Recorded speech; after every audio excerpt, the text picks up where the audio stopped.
नाज़रीन, हमारे साथ हैं एमएलए हवेली एजाज़ अहमद जान। एजाज़ अहमद जान कोई सी तारफ़ के मोहताज नहीं है, एक्स एमएलए हैं और इससे पहले जिसे कहा जाए सियासत में इन्होंने काफ़ी एक नाम कमाया है, काफ़ी चीज़ों के एक्सपीरियंस है इन्हें। और इस बार का जो इलेक्शन है वो काफ़ी डिफरेंट एंगल्स पे है। एजाज़ साहब, आप इस इलेक्शन को किस अंदाज से देखते हैं? क्योंकि हम सीधी बात करेंगे, किसी घुमा फिरा के नहीं, क्योंकि इलेक्शन जो है इस बार का और पहले का 10 साल के बाद इलेक्शन है। आप क्या समझते हैं कि कितना टफ मानते हैं आप? पहले तो बुखारी साहब आपका शुक्रिया, आप लोगों की आवाज़ लोगों तक और सब तक हुकूमतों तक पहुंचाते हैं। देखिए, ये जो इलेक्शन है ये 10 साल के बाद जम्मू कश्मीर में इलेक्शन हो रहा है और ये वो इलेक्शन है जिसमें जम्मू कश्मीर के लोगों ने ये फ़ैसला करना है कि 5 अगस्त 2019 को जो मरकज़ी सरकार ने एक फ़ैसला किया, जिस फैसले के तहत जो है हमारी रियासत जो जम्मू कश्मीर थी उसको यूटी बनाया गया।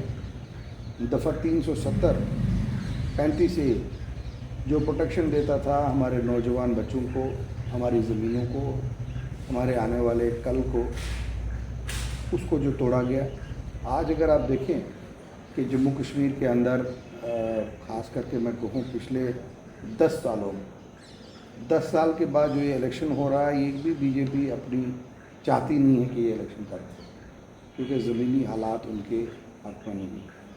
और जो जुल्म उन्होंने जम्मू कश्मीर के लोगों पे किया, ख़ास करके अगर आपको 1-2 मिसालें मैं दूँ, ज़्यादा लंबी बात नहीं करूँगा। बिजली को लेके आप देखिए कि 2014 में जो 105 रुपये किराया था, अगर वो डबल होता तो चलो 200, वो 105 को इन्होंने 550 रुपये पे पहुँचा दिया।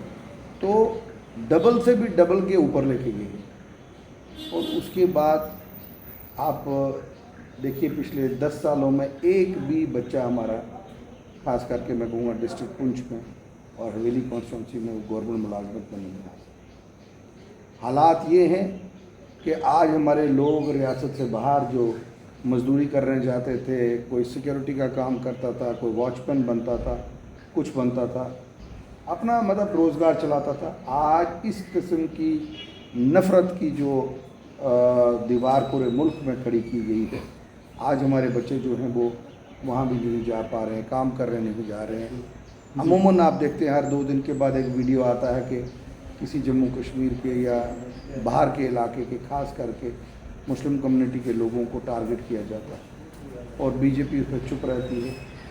पार्लियामेंट के अंदर जो हिंदुस्तान का सबसे बड़ा आईन है, उसके अंदर भी आप देखिए नफ़रत की बातें की जाती हैं, नफ़रत की बातें चलाई जाती। तो ये एक बहुत बड़ा, मैं समझता हूँ कि एक जम्मू कश्मीर के लोगों को नुकसान हो रहा है। आप क्या मानते हैं एजाज़ साहब, ये मतलब चीज़ें होने के बावजूद भी इस वक्त जो हम सीधा हवेली के इलेक्शन पे आते हैं, कहीं ना कहीं जो हवेली का इलेक्शन है और काफ़ी सारी चीज़ें जो इसमें इस वक्त हो रही हैं, एक तरफ ये चीज़ कही जा रही है कि जैसे नेशनल कॉन्फ्रेंस मंडी में एक अपना बड़ा एक गढ़ मानती थी कि मंडी से ज़्यादा जो है हमेशा वोट लेके आती थी और सिटी में या इस जगह पे जहाँ पे भी जाएंगे उसके बाद जो नेशनल कॉन्फ्रेंस विन कर जाती थी।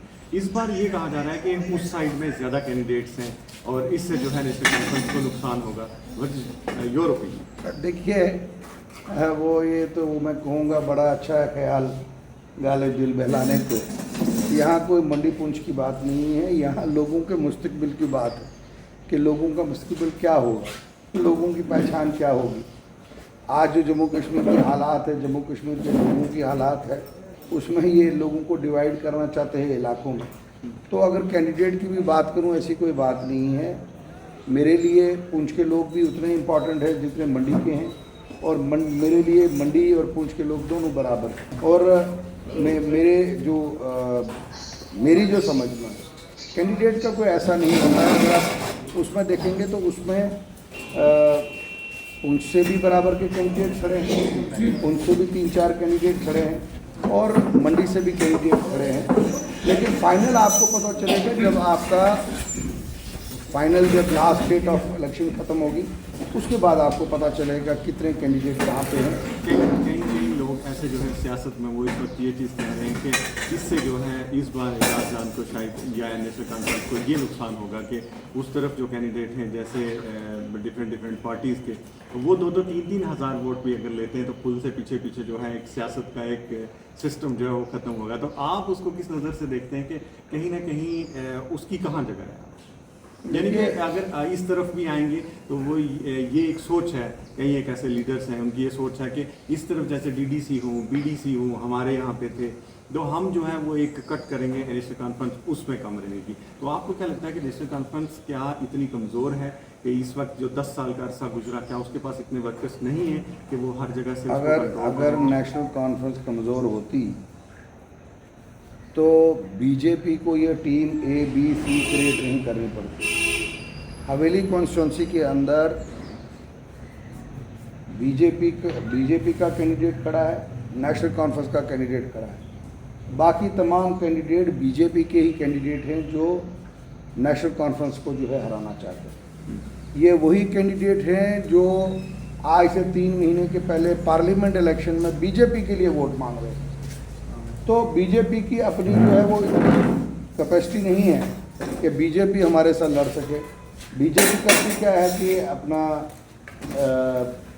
इस तरीके से प्रॉक्सी कैंडिडेट खड़े करके वो सोचती है कि शायद नेशनल कॉन्फ्रेंस का वोट जो है वो कट जाएगा और उस वोट कटने के बाद हमें फ़ायदा होगा। ऐसी कोई बात नहीं है। जम्मू कश्मीर के लोग और ख़ासकर हवेली पुंछ के लोग अच्छी तरह जानते हैं कि ये जितने भी कैंडिडेट हैं बीजेपी की बी टीम, तो इनको ये तो रिज़ल्ट के बाद ही पता लगेगा। जहाँ तक मैं आपको बताऊँ, यहाँ पे पुंछ ब्लॉक हो, नंगाली ब्लॉक हो, लोरन ब्लॉक हो, मंडी ब्लॉक हो, आपका नंगाली साईं बाबा ब्लॉक हो, पुंछ शहर हो, जम्मू कश्मीर के और ख़ासकर पुंछ के जितने भी लोग हैं वो अच्छी तरह जानते हैं कि ये इलेक्शन की क्या अहमियत रखता है उनके आने वाले कल के लिए।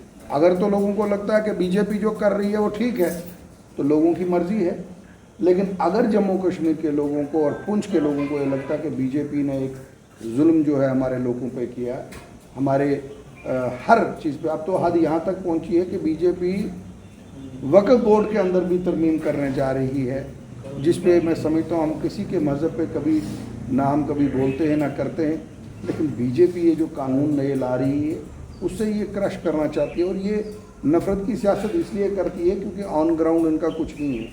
और मैं हैरान होता हूँ जो रात को 10 दिन पहले जो कैंडिडेट बीजेपी को भला बुरा कहते थे, आज उनके लिए बीजेपी अच्छी हो गई है जमात। और डीडीसी इलेक्शन में भी आपने मुझे कहा कि पुंछ के अंदर डीडीसी, पुंछ के अंदर भी जो डीडीसी के कैंडिडेट यहाँ पे खड़े हुए हैं वो अलायंस की वजह से जीते। और तब अगर अलायंस नहीं होता, दोनों ब्लॉकों के अंदर खासकर पुंछ के अंदर यहाँ की आवाम जानती है कि दोनों इलेक्शनों में नेशनल कॉन्फ्रेंस के लोगों ने उनको सपोर्ट किया और नेशनल कॉन्फ्रेंस फील्ड में नहीं आई। तो ये उस गलतफहमी का शिकार है जिसमें इनको लगता है कि नेशनल कॉन्फ्रेंस वहाँ लड़ने के लिए नहीं आई। और मैं ख़ास करके कहूँ बहुत ज़बरदस्त सपोर्ट हमें दोनों ब्लॉकों में आ रहा है, नीचे वाले और दोनों ऊपर वाले जो हमारे ब्लॉक हैं उनमें भी सपोर्ट आ रहा है, साथरा ब्लॉक में भी हमें सपोर्ट आ रहा है और हमारा अच्छा सपोर्ट है। आपको क्या लगता है कि इस इलेक्शन में बहुत कम टाइम है, इतने कम टाइम में ऐसे हज़ारों फ़ोन या हज़ारों मीटिंग्स जिस तरीके से आप पहले करते थे, आप गाँव में दूर दराज एरिया में जाते थे, आप जंगलों में भी कई बार लोग कह रहे हैं कि वहाँ पे जंगली जानवर हैं, वहाँ पे प्रॉब्लम है, लोगों को परेशानियाँ पेश आई पिछले अरसे में। तो इन डर का जो गाँव हैं उनमें एक माहौल है, शहरों में भी हर जगह आपका पहुँचना बड़ा मुश्किल है, टेलीफोन्स पे बार बार हर शख्स चाहता है कि मेरा एमएलए मुझसे बात करे तो मैं वोट दूँ। तो उन लोगों से आप किस तरीके से मैनेज करते हैं या क्या कहना चाहेंगे? देखिए, मैं मीडिया के हवाले से तमाम अपने साथियों से और हवेली कॉन्स्टिट्यूंसी के लोगों से ये अपील करता हूँ कि जम्मू कश्मीर का मुस्तकबिल आप लोगों के हाथ में।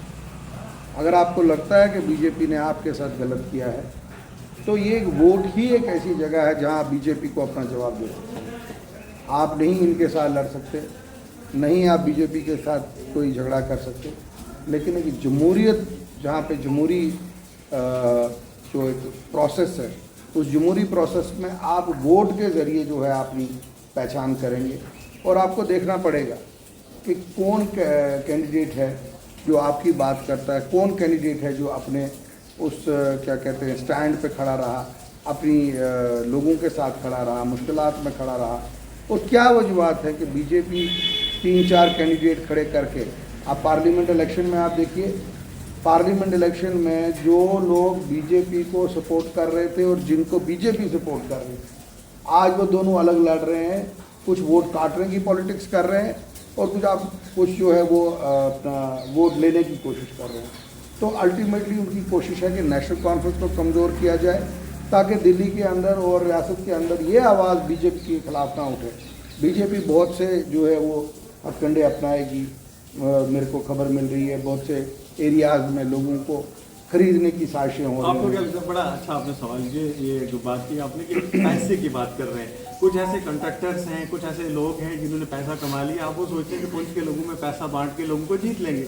लेकिन मैं कई बार ऐसे लोगों से भी मिला गाँव में, दूर दराज में, जो लोग बोलते हैं हम 800 रुपया दिहाड़ी लेते हैं या 500 रुपया दिहाड़ी लेते हैं लेकिन ईमान का सौदा नहीं करते। आपको क्या लगता है कि ये बाहर के एरिया के और पुंछ के एरिया में भी लोगों को खरीदना या बेचना ये बड़ा आसान है? मतलब आपका क्या है?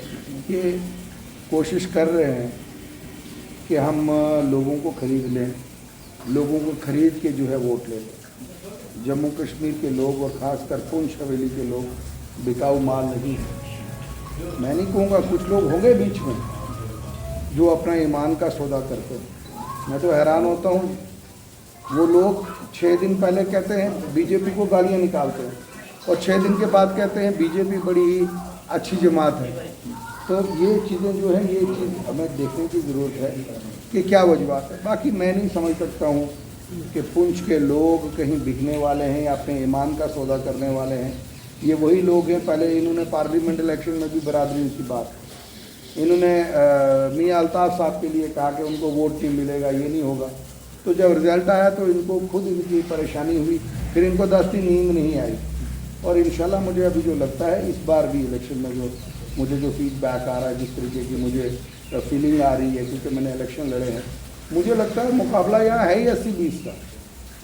यहाँ तो मुकाबला है ही नहीं जो मुझे अपनी लग रहा है। क्या आपको लगता है कि अल्ताफ साहब ने जो सैलाब, एकदम से एक सैलाब उमड़ गया था रजौरी पुंछ पूरे में, तो क्या कहीं नेशनल कॉन्फ्रेंस उस लेवल पे है या उसे आप किस लेवल पे देखेंगे? देखिए, इंशाल्लाह इलेक्शन अभी हुआ था, नेशनल कॉन्फ्रेंस उसी लेवल पे है और इंशाल्लाह हमारी जो है वो कामयाबी होगी, जम्मू कश्मीर के लोगों की कामयाबी होगी और ऐसी असम्बली इस बार इंशाल्लाह होगी जो पहला रेजोल्यूशन उमर अब्दुल्ला साहब ने कहा कि पहला रेजोल्यूशन हम पास करेंगे कि बीजेपी ने जितने काले कानून लगाए, जितनी यहाँ पे मुश्किलात लाई, उस रेजोल्यूशन में हम खास करके 5 अगस्त 2019 के बाद जो कानून यहाँ पे लाए उनके लिए हम पहला रेजोल्यूशन पास करेंगे कि वो जम्मू कश्मीर के लोगों को नामंजूर है। आपको क्या लगता है कि ऐसे बहुत सारे लोग होते हैं जो आपसे भी नाराज़ होंगे, जाहिर सी बात है, पार्टी से नाराज़ होंगे, सिस्टम से नाराज़ होंगे, उन लोगों के लिए आप क्या कहना चाहेंगे या उन लोगों को कैसे कहेंगे? शायद कभी वो आपके साथ चले भी हों और आज आपसे नाराज़ बैठे हो, मे भी आपने बात ना की हो या वो चाहें कि ऐसे हो, तो उन लोगों के लिए क्या? देखिए, उन लोगों के लिए मैं यही कहूँगा खास करके मैं लगातार कांटेक्ट में हूँ और वो भी अच्छी तरह जानते हैं 1,24,000 वोट हैं हवेली कॉन्स्टिट्यूंसी के और 1,24,000 लोगों को मिलना नामुमकिन है। और बीजेपी ने जो ये इलेक्शन जो हो रहा है, बीजेपी ताकत का इस्तेमाल कर रही है, हम कर रहे हैं कोशिश, अपने कांटेक्ट कर रहे हैं कि सबके साथ बात की जाए। तो मेरी आपके मीडिया के हवाले से तमाम उन साथियों से ये गुजारिश है कि ये सबको मिलना यहाँ पे पॉसिबल नहीं है। एजाज साहब, ये इनिशियल स्टेज है, इसे ये कहा जाए कि अभी एक स्टार्टअप है, हर कोई अब अपनी कोशिश कर रहा है। अभी जो फॉर्म लगाए जाएंगे और उसके बाद जो है कैंडिडेट सामने आएंगे, काफ़ी सारी चीज़ें सियासत में चेंज होंगी। हम आपसे बाद में भी बात करेंगे और कुछ तल्ख सवाल भी होंगे सियासत के हवाले से। अभी एक शुरुआती दौर है। आपका बहुत बहुत शुक्रिया। बहुत से लोग आपका वेट कर रहे हैं इस वक्त कि आपसे बात करें, आपने हमें टाइम दिया। हम चाहेंगे कि आखिर में कोई ऐसा मैसेज, कोई ऐसी बात आप कहना चाहें तो। देखिए, मैं यही खास करके पुंछ के लोगों से, मंडी के लोगों से, साथरा के लोगों से, नंगाली साईं बाबा ब्लॉक के लोगों से, पुंछ शहर के लोगों से और मंडी ब्लॉक के लोगों से मैं यही अपील करूंगा कि आप अपना आने वाला मुस्तकबिल देखें और जो बच्चे नौजवान अभी अपनी जवानी में आ रहे हैं और जो लोग अभी पढ़ रहे हैं, छोटी क्लासों में आगे जा रहे हैं, हम उनको क्या देने जा रहे हैं, उनके लिए क्या सोचा है हमने अपनी ज़िंदगी तो काफ़ी उसमें पार की, अपनी मुश्किलात हल की, लेकिन हमें ये सोचना है कि उन बच्चों के लिए हम क्या करने जा रहे हैं जो आने वाला कल हमारा मुस्तकबिल है। ये ना हो कि हम कोई ऐसी गलती करें आने वाला कल हमसे जो है वो चला जाए। हमारे महंगाई की अगर बात करूं, हमारे गैस सिलेंडर देखिए 2014 में जो सिलेंडर 450 रुपये का था, आज 1100 रुपये को पार कर चुका है। आज बिजली के किराए आप देखिए 105 से 550 पहुंचा है। राशन हमारा जो हमें हमारी सरकार मुफ्त बांटती थी, अब वो राशन भी कहीं नामो निशान नहीं है। APL तो ख़त्म कर दिया है, BPL में भी जो आप देखिए लोगों को बड़ी मुश्किलात आ रही हैं। आप नौजवान बच्चों को देखिए 10 साल से एक भी हमारा नौजवान खास करके यहाँ पे पूंछ रजौरी का और हवेली कॉन्स्टिट्यूंसी का किसी को कहीं पे एकोमोडेशन नहीं किया गया, भर्ती नहीं की गई। हमारे RET स्कूल्स में बच्चे जो दूर दराज इलाके गाँव में लगते थे, वो RET स्कीम जो है पिछले 10 सालों से इन्होंने क्लोज़ करके रखी हुई है, वो भी नहीं चल रही है। बच्चे नहीं लग रहे हैं, स्कूल क्लब कर दिए हैं। और हालत ये है कि आज हमारे बच्चे जब रियासत से बाहर पढ़ने जाते हैं तो उनको अपनी आइडेंटिफिकेशन बताने में भी डर लगता है कि ये जम्मू कश्मीर के रहने वाले हैं, हम एक मुस्लिम कम्युनिटी को बिलोंग करते हैं या सिख कम्युनिटी को बिलोंग करते हैं। हमें किसी से कोई लड़ाई नहीं है। नेशनल कॉन्फ्रेंस का एक नारा है हिंदू मुस्लिम सिख इत्तेहाद का, और वो इत्तेहाद तभी होगा जब हम इकट्ठे रहेंगे। BJP नफरत की सियासत करके अपने वोट बटोरना चाहती है इस मुल्क में, इस रियासत में। और आप देखिए BJP ने एक भी कैंडिडेट, 22 करोड़ की आबादी है जम्मू पूरे हिंदुस्तान में मुसलमानों की, और 22 करोड़ की आबादी में एक भी कैंडिडेट उन्होंने मेंबर पार्लियामेंट में खड़ा नहीं किया मुस्लिम। और आज जो सरकार दिल्ली में चल रही है उसमें एक भी मिनिस्टर मुस्लिम नहीं है।